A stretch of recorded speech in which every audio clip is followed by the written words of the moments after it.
네, 지난해 9월 북한의 신형 로켓 엔진 실험입니다. 자, 방금 보신 오늘 실험과 거의 비슷합니다. 이번 엔진 실험이 지난해 실험의 연장선상에 있다는 뜻입니다. 지난해 9월 당시 북한은 고도 36,000km까지 정지 위성을 쏘아 올릴 수 있는 엔진 이렇게 선전했습니다. 그 엔진을 이번에 북한이 혁명이라고 말할 정도로 개량한 걸로 추정됩니다. 안정식 북한 전문 기자가 자세히 설명하겠습니다.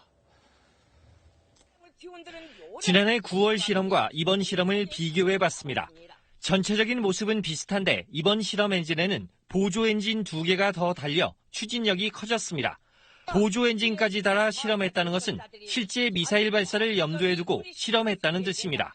작년에 80톤 엔진은 개발을 해서 성능 시험을 최초로 해본 거고요.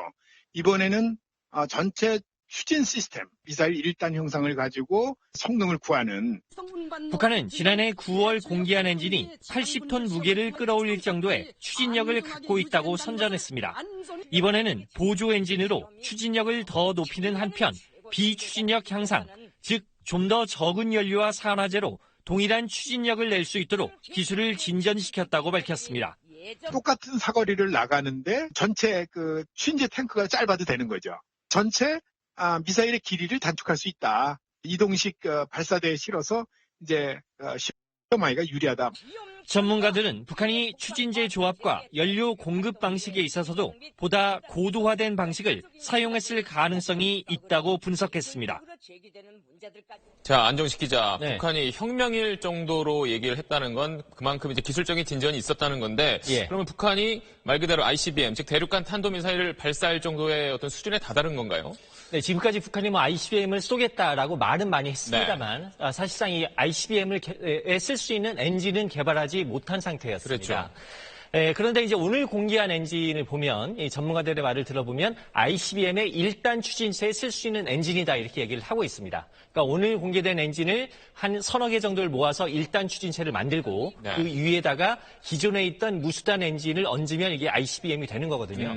물론 이제 재진입 기술 같은 추가적인 난관이 남아있긴 합니다만 북한의 ICBM 개발이 그야말로 눈앞에 다가왔다 이렇게 말할 수 있을 것 같습니다. 꽤 기술적 진전이 있었다는 건데 조만간 발사하겠다 이런 것까지 밝혔는데 그렇다면 언제쯤 북한이 또 시험 발사를 할 걸로 좀 예상되나요? 지난해 이 4월 8일 날 북한이 무수단 미사일의 엔진 실험을 했었습니다. 그리고 나서 불과 일주일 뒤인 4월 15일 날 실제로 시험 발사를 합니다. 물론 시험 발사가 실패를 했고 성공하기까지 2개월여가 더 걸리긴 했습니다만 엔진 실험 불과 일주일 뒤에 시험 발사를 했다는 건 김정은이 얼마나 미사일 개발을 다그치고 있는가 하는 걸 알 수 있는 것이죠.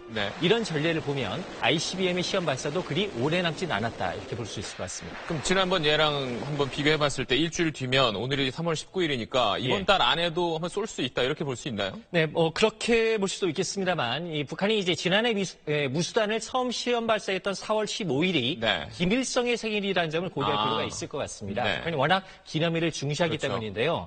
올해도 ICBM을 쏜다라면 다음 달 15일 김일성 생일 105주년이나 그 열흘 뒤인 인민군 창건 기념일을 기념할 가능성이 높아 보입니다.